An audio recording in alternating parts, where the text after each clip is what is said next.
crazy day. I started at 9 a.m. and I've been on this stage has been my home for the day. It's been so great to work with so many of these students on pieces, and so many of the pieces you're going to hear tonight are pieces that either didn't exist at all before or didn't exist in their current form.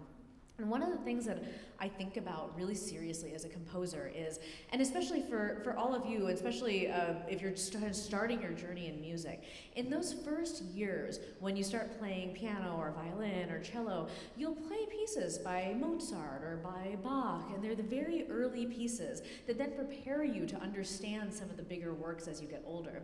And the thing that's hard about modern music is there's often not a lot of student works that lead into those professional works.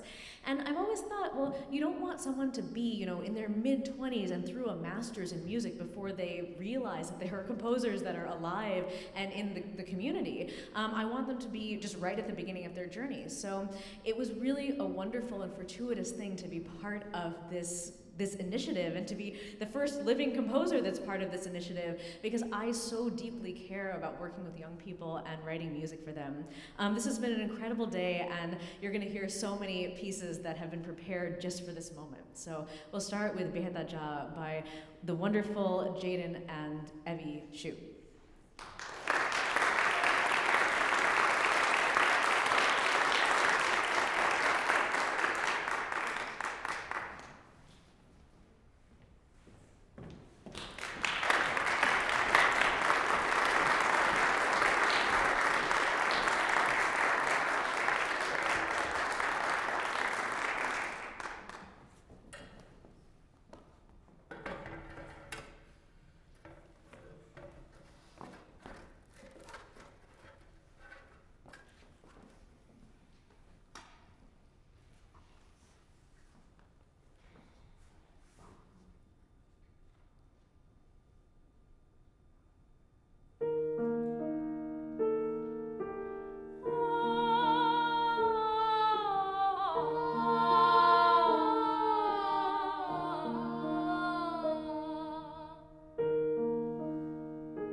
just pepper some comments in between while we're waiting in between pieces.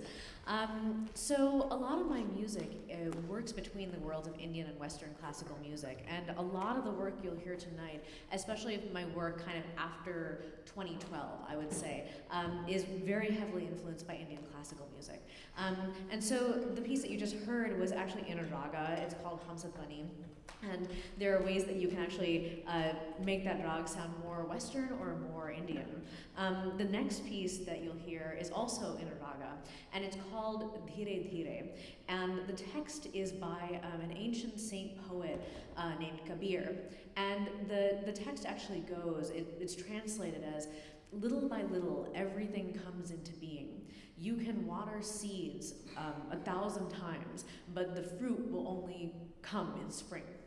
And so it's this idea, and it was written, actually, the original version of it was written for soprano and piano trio, and it was a commission from the Music Teachers Association of California.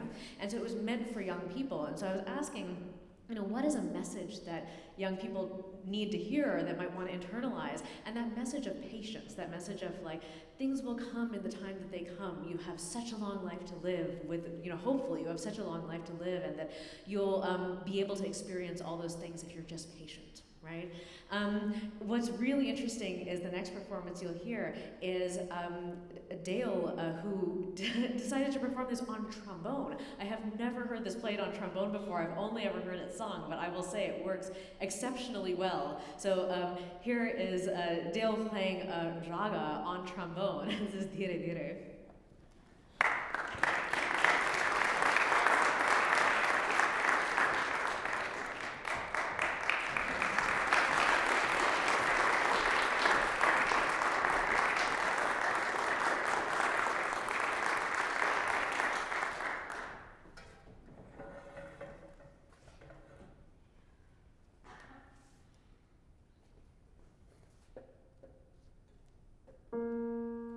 Thank you.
piece that you're about to hear, start again. The piece you just heard and the piece that you're about to hear are, I think, the two oldest pieces on the program.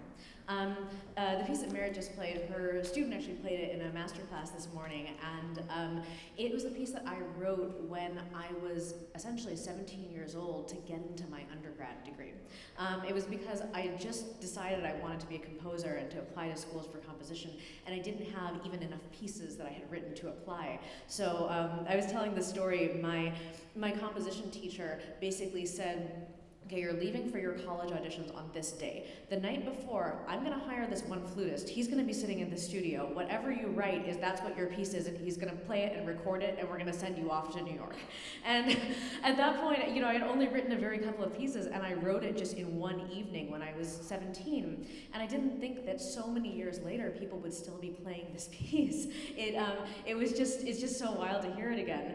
And especially a piece that I wrote when I was the age of many of the people who go to the school and are kind of making that decision about the next journey in their lives in music. The piece that you're going to hear is a piece called Perhaps, and it starts even earlier. You'll see, I'm so glad that Heather McCalden, who made the film that goes along with this piece, I'm so glad she was mentioned, because she was a friend of mine, and is obviously still a friend of mine, who I knew from the time I was in high school. We were 15 years old when we met each other, and we went to an arts high school in Los Angeles. And at the time, she was a dancer and I was a pianist, and we were in all the same, honors classes, and we connected with each other. And it's really interesting because I made that friend with this person when I was so young, and we've stayed in touch all these years, and every Monday at 1, we have this call with each other where we just discuss artistic process. And how nice is that to have a friend who's known you since you were a teenager, who actually you can discuss art and life and all these really, really deep, profound things with. It's amazing because this past, I moved on from being a pianist and I became a composer. Heather has basically done everything besides music. So she's been a dancer, she's been a visual artist, she's done performance art, she's done filmmaking, and she just actually published her first novel with Penguin Random House that came out a couple weeks ago. And how amazing to get to follow each other through our creative journeys. So for all of you who are just starting on your creative journeys and making those friends, those people can give you so much life throughout your life. So hold on to them and hold them close. Here's Perhaps.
last work is so special to me. It's interesting because I've had many pieces in my life that have kind of become a shorthand between me and a person that kind of goes back and forth between us. And this is a piece that I wrote a solo violin arrangement. You're hearing the viola version, but I wrote the original version for solo violin. When a friend of mine, his father passed away, and I remember feeling like, what can I do? You know, how can I be there for him during this time of loss? And I didn't know what to do, but he was a violinist, and so this piece was originally for double choir and orchestra, and I made just a solo violin arrangement, and I just slipped it into his email inbox, and I was like, look, whenever you're ready, this piece is here for you, here it is. And you know, I didn't hear from him for a couple of months, but finally when he kind of came back online, he played a recording of the piece and sent it to me.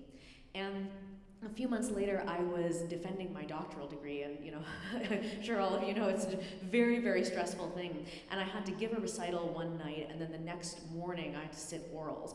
And so the very last piece on my recital was the full choir version of Take What You Need. And I started by playing that voice memo he had sent me over the PA, and I just said the words. You know, Barbara was singing them, but I just said the words along with the voice memo to kind of start the piece. And it's really interesting because that piece has become a kind of a little, I don't know, a mnemonic for us, where we are able to kind of communicate through just da da da da, and just to say that back and forth to one another. That person is now my husband, so a lot has changed in that time, but I think the piece is still something that means so much to us, and it was created at a time when we were still just friends and colleagues, and where music kind of created this joint shared language between us. I want to turn the attention to the piece that's coming up. So this is the only piece that I have not yet heard. This is an original piece. It's actually kind of based a little bit on the prelude that you heard Elaine play, but it's for four-hand piano, and brand new, and it's from a series that I've been wanting to write for a really long time called Promontory Studies, and I wasn't quite sure what to name it. I named it just, you know, for this one piece, and this is the only the only movement that exists right now. But it's named after this idea that I love these places that are promontories over water, where you can kind of stand and be out in the water and just feel like ocean enveloping you from all angles. So this one is called Kanyakumari, and Kanyakumari is the name of that little bottom tippy tip of India. And you go there, and there's this beautiful statue of the poet Thiruvalluvar there. And it just feels like you're at the end of the earth because you're seeing three different oceans meet, and you can actually see the three kind of colors and different wave patterns of the oceans. So this is Promontory Studies, Kanyakumari.